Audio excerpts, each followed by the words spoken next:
Muy buenas tardes y para dar inicio a la sesión de la tarde le damos la bienvenida al señor Bernardo Pache. Los activos alternativos ya son una opción de inversión atractiva tanto en el mercado local como en los mercados internacionales, por lo cual resulta pertinente conocer los estándares de las metodologías de valoración de dichos activos en otros mercados, así como los agentes que las desarrollan.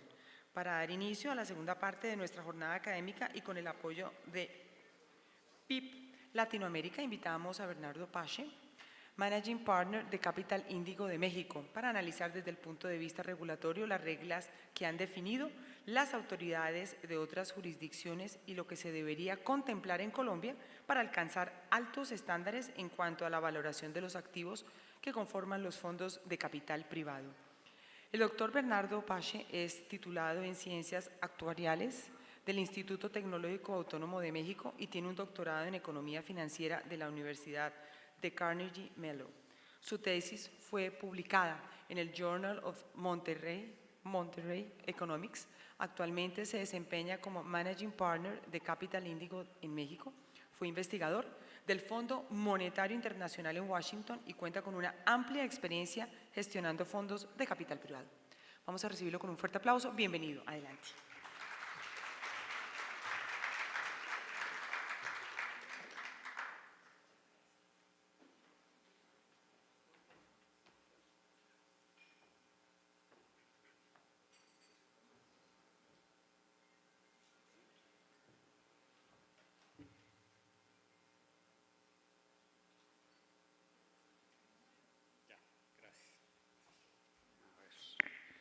Hola, ¿qué tal? Bueno, primero que nada, gracias por la invitación. Espero que les pueda aportar algo en esta presentación. Como se imaginarán, el tema de evaluación es un tema muy amplio y típicamente muy técnico. Entonces, una decisión complicada para preparar la presentación era qué tan técnica hacerla, y lo que opté es hablar un poco de distintos temas, como se ilustra aquí en la tabla de contenidos. Les voy a platicar un poco primero la experiencia que he tenido en este tema. Quizá algo que puede ser de interés es que la primera etapa de mi carrera fue netamente académica. Estudié un doctorado, publiqué papers, trabajé en el área de investigación del Fondo Monetario Internacional y entonces me topé con la parte de evaluación como la ve el mundo académico. En la segunda etapa de mi vida trabajé cerca de 10 años en un hedge fund, un fondo de cobertura en Wall Street, en Nueva York, y me tocó ver la evaluación de activos públicos esta vez, desde un punto de vista 100% pragmático, monetarista, con la idea no de evaluar como se debe evaluar, sino de ganar dinero y punto, ¿no? Entonces, era un tema totalmente pragmático y una de las cosas con las que me topé es que se evalúa totalmente distinto a como se evalúa en la academia. Entonces, ese es el primer punto que les quiero ilustrar en la presentación. Y ahora en la, llamémosle, tercera etapa de mi carrera, fundé un fondo de capital privado en México. Hacemos tanto capital privado como deuda estructurada privada también. Básicamente compramos empresas, las administramos y las vendemos, o les damos créditos estructurados de largo plazo a empresas medianas. Son empresas que típicamente no acceden a capital en la bolsa de valores, entonces son instrumentos totalmente líquidos, información incompleta, etcétera. Y en este mundo la forma en la que se evalúa nuevamente cambia, ¿no? Entonces, curiosamente el tema de evaluación se vuelve un tema muy amplio y cambia mucho dependiendo de la cachucha que trae uno puesto para evaluar, ¿no? Entonces, al principio de la plática les voy a platicar un poco el marco teórico, cómo se estudia evaluación en la academia, en un doctorado. Obviamente seré muy breve con eso para no dormirlos. En la segunda parte les voy a platicar más cómo cómo aplica esto ya, digamos que en el mundo real pragmático. Luego les voy a hablar de ILPA, que no sé quiénes de ustedes conozcan o no ILPA, pero es algo que al menos en México lo tomamos muy en serio. ILPA es una organización internacional de Limited Partners, básicamente conformada por los inversionistas más grandes a nivel mundial para defender los intereses de los Limited Partners, ¿no? De los LPs. Y ellos mismos han tratado de ir metiéndonos a los fondos dentro de ciertos estándares, porque sobre todo al principio, cuando nacieron los Carlyles y demás, pues había varios temas que jugaban quizá demasiado a favor de los fondos, y ahora los Limited Partners pues van limitando ese espacio dentro del que se puede mover un fondo de capital privado. Luego los organizadores me pidieron discutir un poco el tema de quién debe hacer la evaluación en un fondo de capital privado. Entiendo que en Colombia están metidos en ese debate. En México las reglas son bastante claras y las voy a tocar ahí. Aunque es un tema complicado, realmente creo que no hay una respuesta necesariamente correcta a esa pregunta. Hay pros y contras. Entonces tocaré un poco el tema de regulación en México y conclusiones. Bueno, primero, si me aguantan un minutito, voy a hablar un poco del marco teórico desde un punto de vista académico, y insisto, es más para ilustrar cómo se ve la evaluación de un activo desde un punto de vista académico, y luego platicaré sobre la aplicabilidad de esto, ¿no? Entonces, en la academia, aquí rápido, el precio de cualquier activo se define como el valor esperado descontado, digamos, de los dividendos que va a recibir un activo, o los pagos de interés, o esa D que pongo ahí es cualquier flujo que genere ese activo, ¿no? Si es una inversión de real estate, pues sería la venta de los departamentos. Si es una acción, pues serían los dividendos que paga la acción. Si es un bono, serían los cupones que paga un bono. Y esa PI rara es algo que se llama Arrow de Brew Securities. Esto, de hecho, lo desarrolló un premio Nobel de Economía. Y lo que define es el valor de, llamémosle, un peso colombiano en un cierto estado. Por ejemplo, si gana las elecciones Donald Trump, ¿cuánto vale recibir un peso en ese escenario? Si hay un terremoto, ¿cuánto vale un peso en ese escenario, ¿no? Y entonces, como se ve desde un punto de vista teórico el valor de cualquier activo financiero, pues básicamente es el valor esperado de esos dividendos multiplicados por este Arrow de Brew, ¿no? Y la única razón para la que lo menciono es yo creo que todos ustedes vienen más bien de la vida práctica y van a ver que hay un divorcio bastante importante con respecto a lo que hacen ustedes en el día a día, ¿no?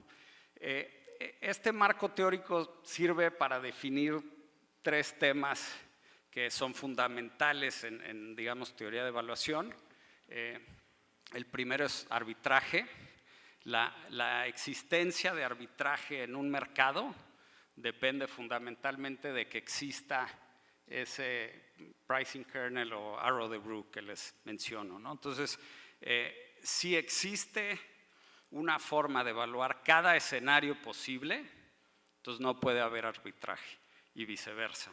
Y ese es un truco, digamos, que se ha utilizado mucho, más en evaluación de activos complejos, como pueden ser opciones, derivados y demás. Se utiliza más este marco teórico, pero es, como lo pueden ver, totalmente general. El otro concepto muy utilizado en la academia es el concepto de mercado completo. Y a lo que se le llama un mercado completo es un mercado donde puedo evaluar absolutamente todos los escenarios posibles. Existe un instrumento que puedo comprar que me da el precio en cualquier escenario posible, ¿no? Entonces, si yo quiero evaluar un peso en el escenario de que gane X candidato presidencial, en teoría debiera haber algún instrumento que puedo yo comprar en el mercado que me permita asegurarme ese escenario, ¿no? Obviamente, el mundo en el que vivimos no son mercados completos y conforme más nos movemos hacia el mundo de capital privado, más incompleto, ¿no? Son mundos totalmente ilíquidos, pues no aplica esto, ¿no? Y la última es simplemente una regla de un solo precio que tiene que ver otra vez con arbitraje, que te dice que un peso pues tiene que tener el mismo valor independientemente de cómo llegues a él, si es en el mismo escenario, ¿no? Entonces, otra vez es una restricción de arbitraje. Ese marco que les presenté anterior, de ahí se deriva algo que supongo muchos o todos ustedes han usado en la vida práctica, que es el Capital Asset Pricing Model, ¿no? O KPM le decimos en México, no sé cómo le digan aquí, que es el modelo que más se utiliza para evaluar, yo les diría, en mi experiencia desde Wall Street, México, en Europa, a donde vayas, típicamente la gente utiliza este modelo para descontar flujos. Ahora, lo interesante de esto es que es un modelo con unas restricciones muy importantes. Cuando pasas del marco teórico a este modelo, requiere muchos supuestos y muchos de ellos no se cumplen, ¿no? Entonces, esto es algo curioso porque lo que ves cuando pasas al mundo práctico es que, digamos, la pureza a la hora de evaluar que ves en el mundo académico se rompe por completo y lo que gana es la simplicidad. Entonces, hoy en día, pues realmente en el mundo financiero, sobre todo para evaluar equity, pues prácticamente todo el mundo usa un marco teórico similar al Capital Asset Pricing Model, a pesar de que en la academia está más que demostrado que es un modelo bastante defectuoso, ¿no? Entonces es un tema pues que yo creo que vale la pena mencionar, porque mucha de la gente que trabaja hoy en día en finanzas pues, típicamente estudia un MBA. En el MBA les enseñan esto y salen del MBA pensando que esta es la realidad última y que así se hace, y si le escarbas un poquito más, la realidad es que es un modelo bastante defectuoso con supuestos muy relevantes, ¿no? Por ejemplo, el que exista pues, un mercado. Todos sabemos que hay muchísimos mercados, ¿no? Entonces, cuando saco betas, ¿las saco contra qué? Contra el mercado colombiano, el mexicano, una mezcla de Japón, Estados Unidos, Europa, Colombia, México. Hay 200 formas de hacer esto. Entonces, lo que pasa digamos, en la vida práctica es que todo el mundo empieza a usar betas contra factores distintos y de ahí deriva que los rangos de evaluación que puedes obtener para el mismo activo pues son tan variados como la imaginación del que está evaluando, ¿no?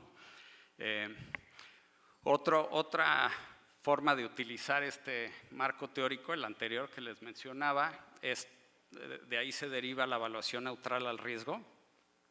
De ahí salió toda la teoría para evaluar opciones, el modelo Black-Scholes y demás, sale de ahí. Y luego hay otros marcos, y se los pongo aquí brevemente. Fama French, que también son unos académicos muy conocidos, desarrollaron un marco teórico donde evalúas en base a 3 factores, además del factor mercado que se utiliza en el KPM. Meten tamaños de empresa, básicamente es un factor donde tienes, digamos que la bolsa nada más de empresas grandes, la bolsa nada más de empresas chicas, y la diferencia entre esos dos retornos es un segundo factor de riesgo. Y por último, en base a la evaluación, es empresas de growth, que típicamente son empresas que tienen, por ejemplo, múltiplos de book value muy altos, contra value. Y es un tercer factor. Les menciono esto porque este modelo y este paper, que es muy famoso, demuestra que es mucho mejor que el KPM para explicar los retornos que dan las acciones. Y sin embargo es un modelo que fuera de la academia yo creo que prácticamente nadie lo conoce. Entonces, en términos de poder explicativo del modelo, es mucho mejor que el KPM. Sin embargo, yo no he visto desde que salí de la academia a nadie usarlo. Y por último está el APT, que es un modelo ya multifactorial generalizado, que afuera se usa y no se usa, porque típicamente cuando ves valuar a alguien acciones, descuentan y además le agregan un factor de iliquidez y un factor de riesgo país y le van sumando ahí cosas, pero en una forma totalmente ad hoc, no sistemática, ¿no? Entonces, lo que termina pasando es un popurrí ahí muy extraño que no es el APT, y eso es lo que más comúnmente se ve allá afuera, ¿no? Bueno, ahora, como les comentaba, voy a pasar un poco a prácticas de mercado, ya totalmente fuera de la academia. Y vamos a empezar primero por definir lo que se entiende por valuación, que este es un tema relevante. Para efectos de marcar, por ejemplo, los activos de un fondo de capital privado o de un fondo de inversiones que invierte en acciones, estamos siempre hablando de una transacción sin estrés, con el tiempo suficiente para comprar o vender, ¿no? Entonces, esto es muy relevante porque obviamente en una situación de crisis, por ejemplo, el valor de los activos se desploma y tiene mucho más que ver con el estrés del mercado que con el valor intrínseco del activo, ¿no? Entonces, para efectos de las valuaciones que debieran tener los fondos de capital colombianos, digamos, en sus marcas, la definición que se utiliza a nivel internacional de evaluación es una evaluación en un mercado ordenado, donde ambas partes actúan con conocimiento, de forma prudente y con, digamos que, el tiempo adecuado para cerrar esa transacción, ¿no? Entonces, aquí ilustro un poco este tema de el mundo académico de la evaluación y el mundo real, ¿no? Entonces, en el mundo académico, como les comentaba, estamos hablando de mercados completos, líquidos, información perfecta, podemos evaluar cualquier escenario, y a la hora que pasamos al mundo real, pues la verdad es que hay muchísimos escenarios que no hay forma de cubrir, es muy difícil irse corto para hacer arbitrajes. Entonces, entramos a un mundo con un rango de evaluaciones muy amplio, y la evaluación realmente afuera de la academia pues se vuelve un tema bastante ad hoc. Digo, yo creo que si le das el mismo activo a 10 promotores te van a dar valores quizá similares, pero definitivamente no idénticos, ¿no? Va a haber un rango relevante dependiendo de los supuestos que utilicen a la hora de evaluar. Y el único realmente límite duro que existe para la evaluación de activos es el arbitraje, es decir, que esté tan mal valuado un activo que hay una forma de obtener una ganancia ilimitada para aprovechar esa mala evaluación, ¿no? Un ejemplo sería en un aeropuerto que alguien tenga un tipo de cambio distinto a una casa del otro lado donde le puedas comprar a una y venderle a la otra y ganar dinero haciendo eso, ¿no? Pero eso es bastante atípico, inclusive en mercados líquidos. Y en mercados ilíquidos, como son fondos de capital privado, la verdad es que es muy difícil que haya arbitraje simplemente por la iliquidez de los instrumentos, ¿no? En lo que armas la transacción, la negocias, la estructuras, te metes con abogados, haces due diligence, ya el arbitraje ya se fue. Entonces, realmente no existe un límite duro para definir un valor exacto, como por ejemplo se hizo la derivación de la fórmula esta famosa de Black-Scholes, que hasta ganó premio Nobel. La verdad es que en el mundo de capital privado eso no existe, no aplica. Entonces, el soporte, digamos, teórico a las evaluaciones es bastante pobre, es la verdad. Y en términos de activos alternativos en particular, porque todavía, como les comentaba, en mi vida esta intermedia de hedge fund manager, pues todavía estás hablando de activos sumamente líquidos, donde sí hay mucho más actividad de trading día a día, hay un poco más de oportunidades, quizá no de arbitrajes puros, pero de aprovechar errores de evaluación o información que no está incorporada en los precios. Pero en el mundo de activos alternativos, son sumamente líquidos. En mi experiencia, perdón, no sé exacto el caso de Colombia, pero en mi experiencia en México me toma para comprar una empresa aproximadamente 6 meses. ¿Por qué 6 meses? Pues yo les diría todo el proceso de due diligence, de analizar los estados de resultados, el balance, la información de la empresa, el mercado, etcétera, toma cerca de 3 meses. Muchas empresas ni siquiera tienen la información bien o a la mano, entonces es un proceso bastante largo.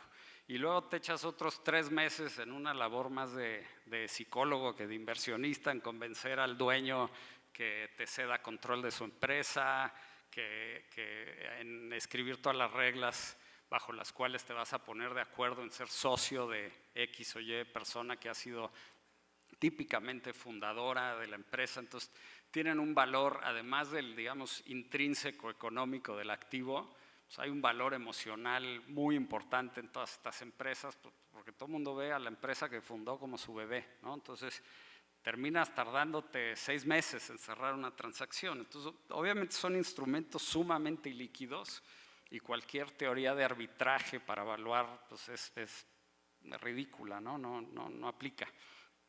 Hay información incompleta. Típicamente el emprendedor sabe más que tú de la empresa, sobre todo cuando llegas, y uno de los juegos para comprar es pues, tratar de sacarle la verdad al emprendedor, ¿no? Todo el mundo, yo a la fecha no he visto una empresa en México que no lleguen con su primer proyección y es unas ventas así que se van al infinito en los siguientes 3 años, ¿no? Entonces empiezas ahí y de ahí te echas pues varios meses tratando de bajar a la realidad al emprendedor. Me acuerdo en mis épocas de hedge fund manager en Wall Street, inclusive me metieron a un curso con la CIA, 2 semanas para detectar cuando alguien te miente, cómo se mueve, cómo reacciona. Entonces te metes en un mundo medio extraño, muy lejano a la academia. Y bueno, el punto es que hay información incompleta y una vez que invertiste, pues van saliendo ciertas cosas, ¿no? Obviamente si haces un buen due diligence, pues vas a saber ojalá el 90% de lo que tenías que saber, pero siempre va a haber temas inciertos. Me ha pasado de todo. Hace 4 meses ya tenía toda la documentación lista para comprar una empresa. Llegamos a la firma y resulta que uno de los accionistas, que era un hermano, llevaba 5 años desaparecido y nadie nos dijo nada, ¿no? Entonces nos echamos 5 meses para llegar a comprar esta empresa y a la hora de la firma resulta que un accionista, pues nadie sabía dónde estaba y no la pudimos comprar, ¿no? Entonces la verdad es que te pasa de todo y bueno, pues es parte del trabajo, ¿no? Y bueno, el último punto que les hago aquí es el tema otra vez de arbitraje. No hay posibilidad de irse corto. Puedes comprar la empresa o no comprarla, pero no puedes vendérsela en corto a nadie, obviamente, ¿no? Entonces, pues realmente no hay posibilidad de hacer arbitrajes. Entonces, otra vez, el rango de evaluación que puede haber tiene que ver con muchos factores, yo les diría más cualitativos que realmente cuantitativos puros, ¿no? Y quizá ese es el mensaje más importante que les quiero dejar de evaluación, ¿no? Que no es un tema técnico duro, no es que un científico llegue y les diga exactamente cuánto vale algo. Hay muchos factores más soft, más suaves, que terminan definiendo cuánto vale algo, ¿no? Les voy a dar otro ejemplo, la capacidad de negociación que tenga uno como manager, ¿no? Un buen negociador puede comprar un activo más barato que un mal negociador. Y eso pues no tiene nada que ver con el valor intrínseco de la empresa, es simplemente una habilidad del manager, ¿no? Entonces entran muchísimos otros factores digamos que en juego a la hora de evaluar algo. El siguiente punto es lo que les comentaba de ILPA. Yo creo que para el caso de Colombia aplica tanto como lo aplica para el caso de México.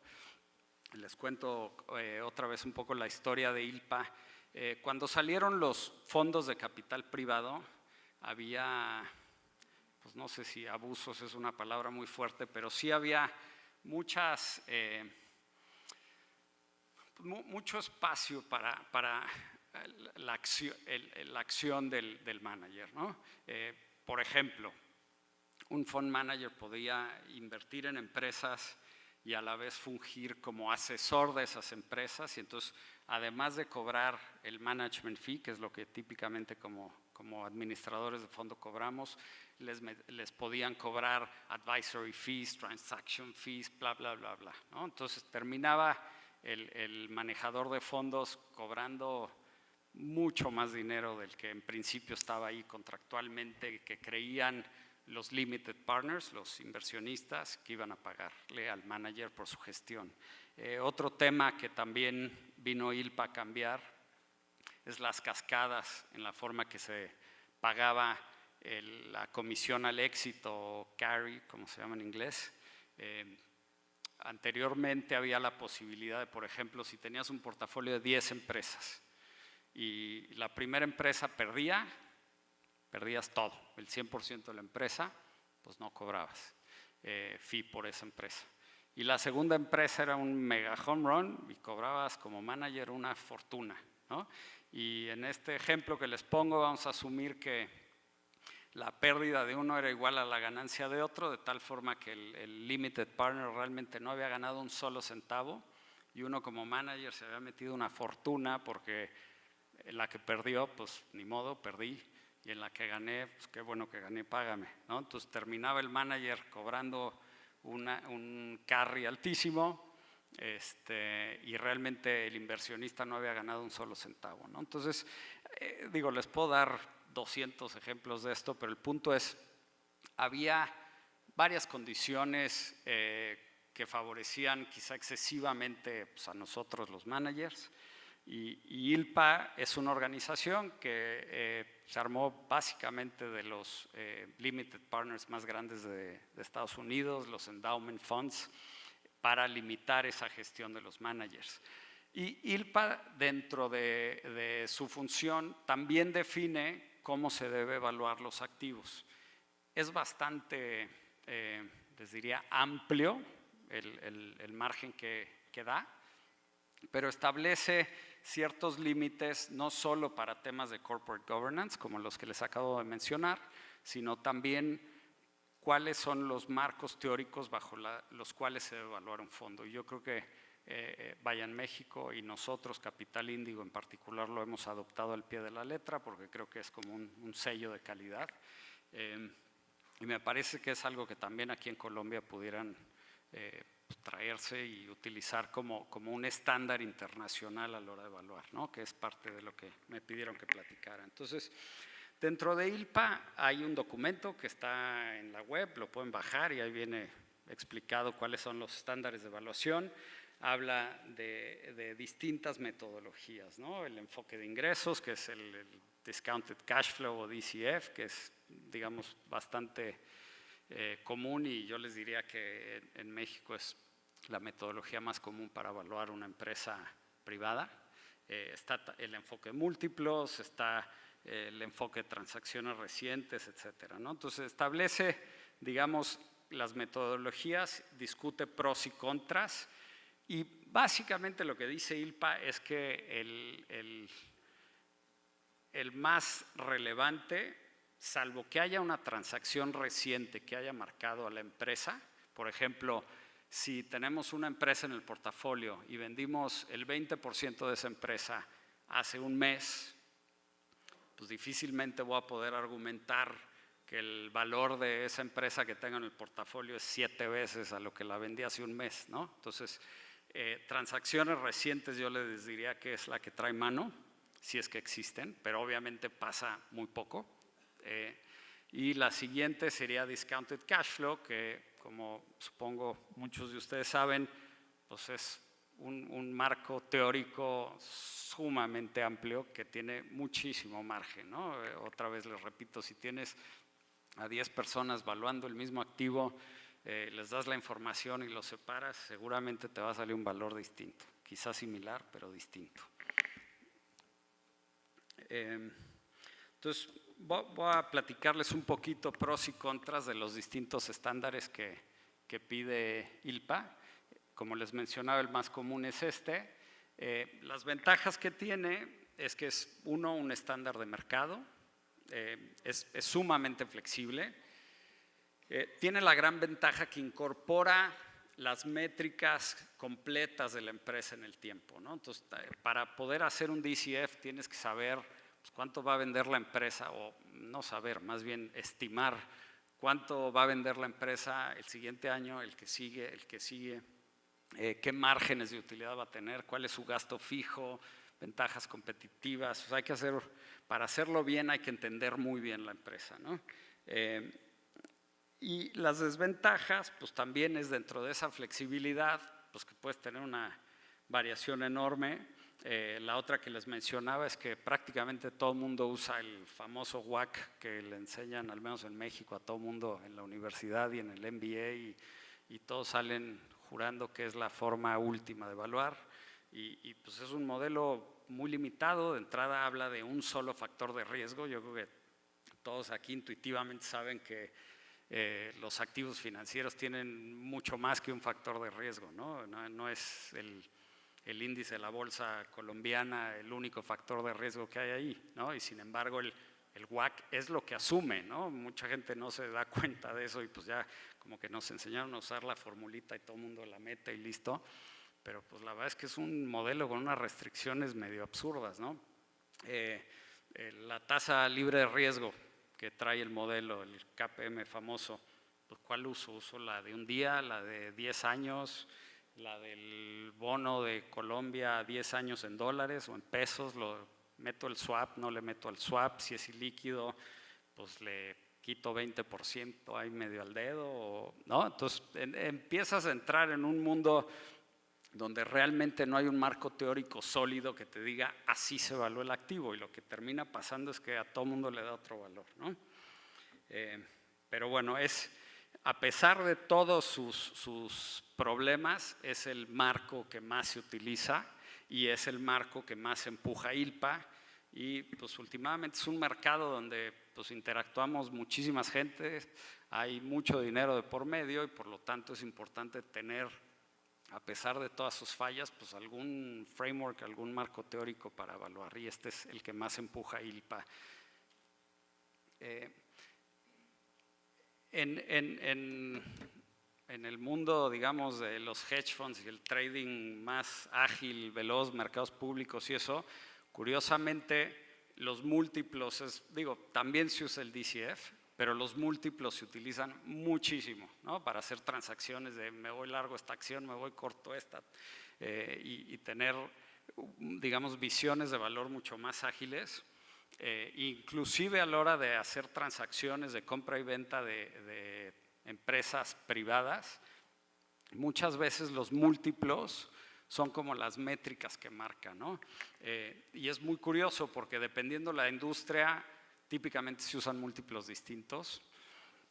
Por ejemplo, en empresas financieras se usa el múltiplo de utilidad, ¿no? Utilidad neta, pues está 10 veces utilidad neta. Y si tú ves las acciones en la bolsa de empresas financieras, todas van a estar en un rango similar de precio-utilidad neta, con ciertas variaciones por todos los otros factores que no toman en cuenta el múltiplo, pero digamos que es como el faro que dirige para dónde va la evaluación, ¿no? Si uno ve empresas de consumo, por ejemplo, se usa mucho Enterprise Value a EBITDA, y pues así se evalúa, y es un poco convención de mercado otra vez, ¿no? No es que, o sea, un académico ve esto y literal se ríe, ¿no? Esto es una simplificación grotesca del valor de una empresa, pero pues es como se hace en el mercado, ¿no?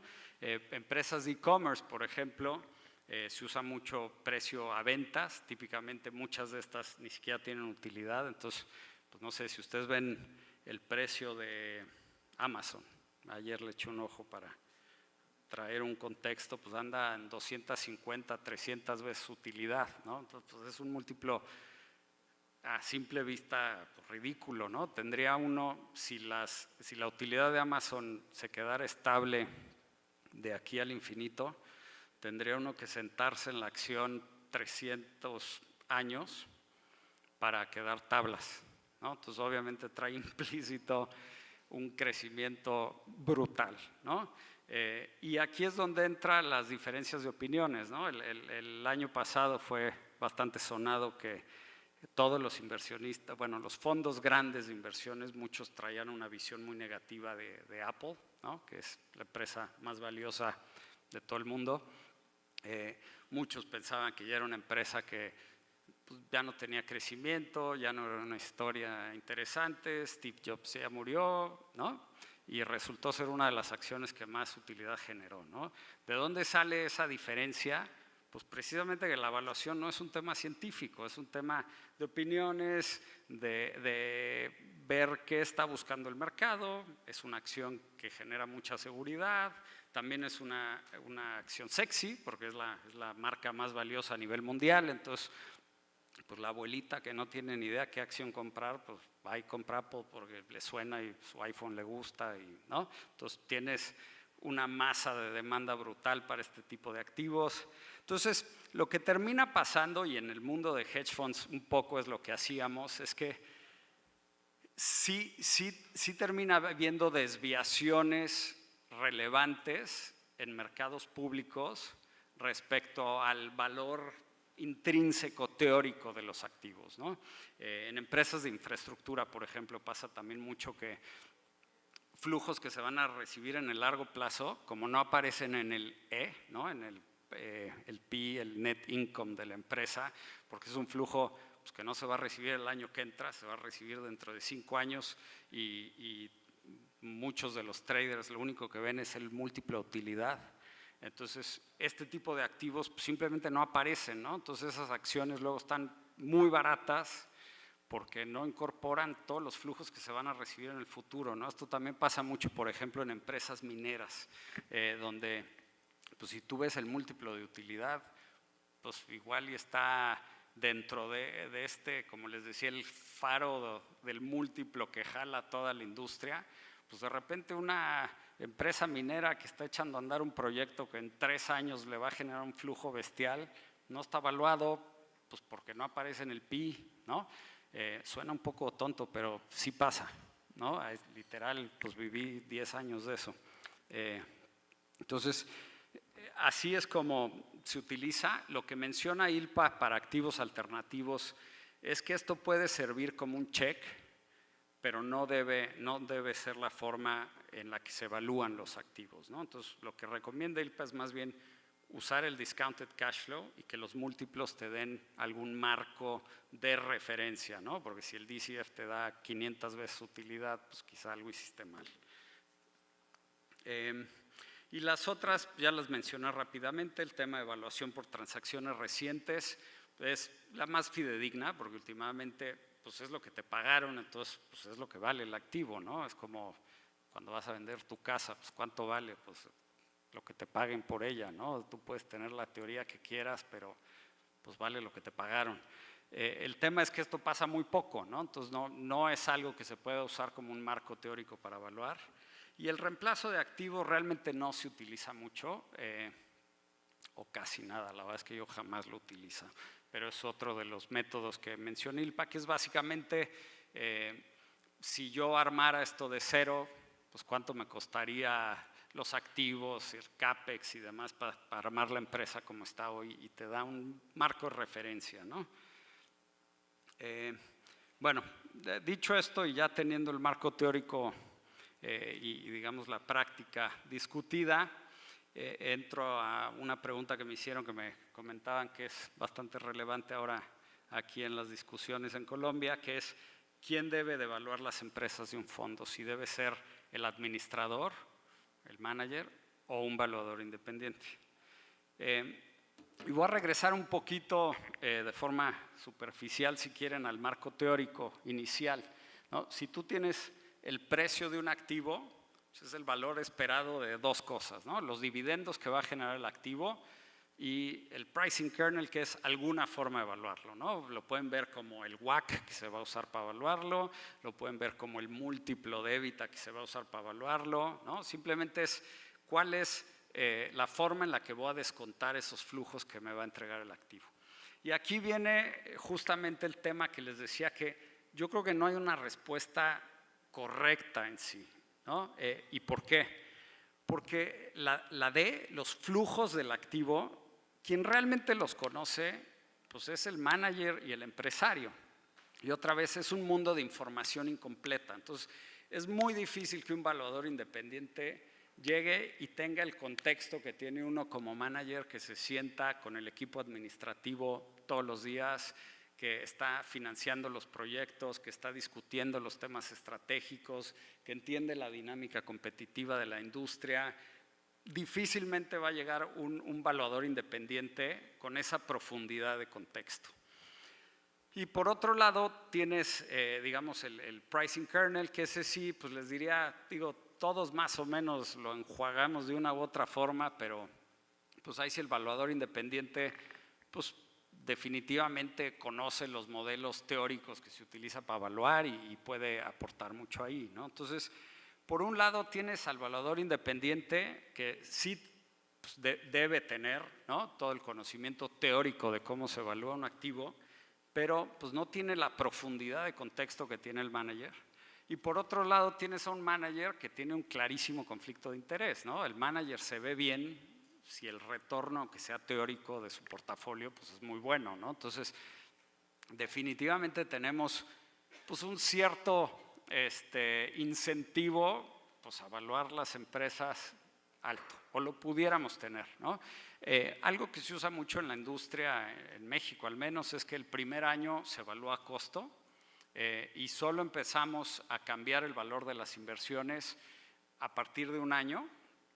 Hay fondos que no los cambian a menos que haya eventos relevantes y si no los dejan a costo. ILPA, y es lo que, como les comentaba, seguimos nosotros, pues lo que recomienda es que se haga una evaluación trimestral, ¿no? Entonces nosotros evaluamos trimestralmente nuestro portafolio, si nuestras proyecciones de ventas o de márgenes o lo que sea cambiaron, lo ajustamos, si la tasa esperada de retorno cambió, pues también los descontamos más alto, más bajo, pero otra vez, como les decía, desgraciadamente el marco teórico es tan complejo que no es práctico y lo que ha utilizado el mercado es demasiado simple y ad hoc.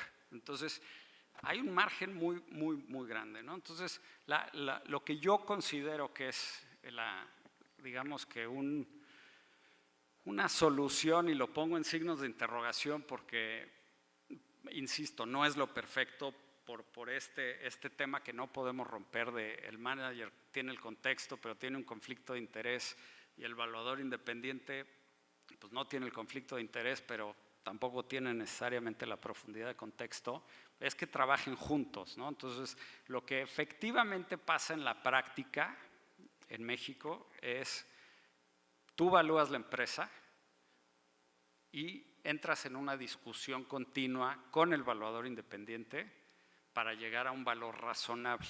Entonces, realmente se vuelve un trabajo en equipo. Yo creo que los dos players son muy importantes. Es muy difícil que un evaluador independiente llegue a una evaluación razonable sin entender el contexto, y eso se lo da el manager o la empresa. Y pues también hay que acotar el conflicto de interés que tiene el manager. Entonces yo creo que hay que jugar con los dos, ¿no? ¿Cómo ando de tiempo? Perdón. 5 minutos, ok. Entonces, pues la solución que yo creo que es la correcta y es la que yo me atrevería a recomendar aquí es justamente eso, ¿no? Sí debe haber un evaluador independiente, sí juega el evaluador independiente un rol relevante para limitar el conflicto de interés del manager, pero también tiene que escucharse al manager, porque el manager es quien tiene el contexto. Regulación en México. La verdad es que es bastante simple este tema. En México, las AFORES son los fondos de pensiones, son los que tienen la masa, digamos, de dinero a invertirse por mucho. Les voy a poner un ejemplo ahorita. Nosotros estamos levantando un fondo de deuda privada estructurada de 3.500 millones de pesos.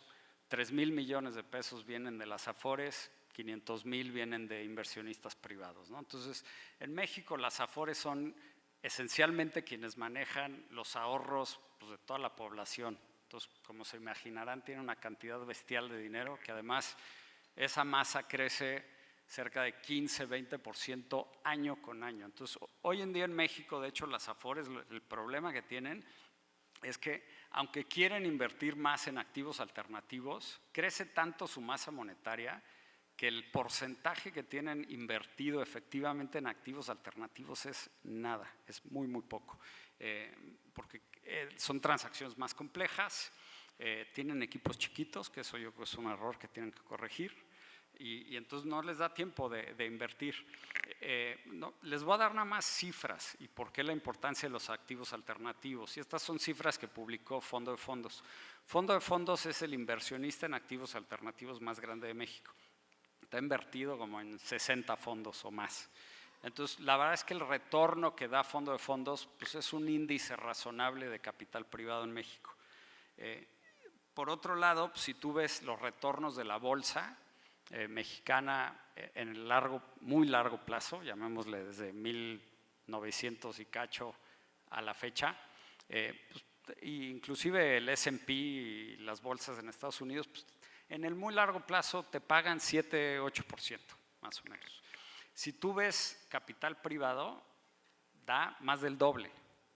Entonces, sí, es un activo muy riesgoso, sí, es un activo muy líquido, pero te paga más del doble. Entonces, la verdad es que hace muchísimo sentido invertir en capital privado. Cada vez más las AFORES en México lo entienden, pero tienen, pues, una curva de aprendizaje, ¿no?, que navegar. Lo que fija la CONSAR en México, que es quien regula las AFORES, pues básicamente son dos reglitas muy simples. Uno, que la evaluación la tiene que hacer un valuador independiente. Y dos, que se tienen que hacer, debe haber un proveedor de precios, porque las AFORES están obligadas a hacer un mark to market, a evaluar su portafolio diario. Realmente esa es la restricción que hay. Entonces, la verdad es que no es pues nada demasiado complejo ni algo que haya mucho más que decir. Es lo que aplica en cuanto a evaluación en el marco regulatorio. Bueno, y ya concluyendo, entonces, lo primero que les mencionaba es, dada la complejidad de evaluar con mercados incompletos, pues se recurre a métodos sumamente simplificados. Entonces, pues hay 1000 errores o, digamos, rangos de error en las evaluaciones. En particular en activos alternativos, dado que no hay límites de arbitraje ni trading continuo que pueda de alguna forma ir limitando el valor de los activos, pues puede estar ahí flotando en el valor que sea muchos años. ILPA es quien a nivel internacional pues pone, digamos, las métricas de lo que se debe hacer. Y por último, en términos del rol del evaluador, yo considero que es muy relevante para limitar el conflicto de interés potencial que podemos tener nosotros los managers, pero hay que trabajar en conjunto con el manager. Básicamente eso es. Muchas gracias.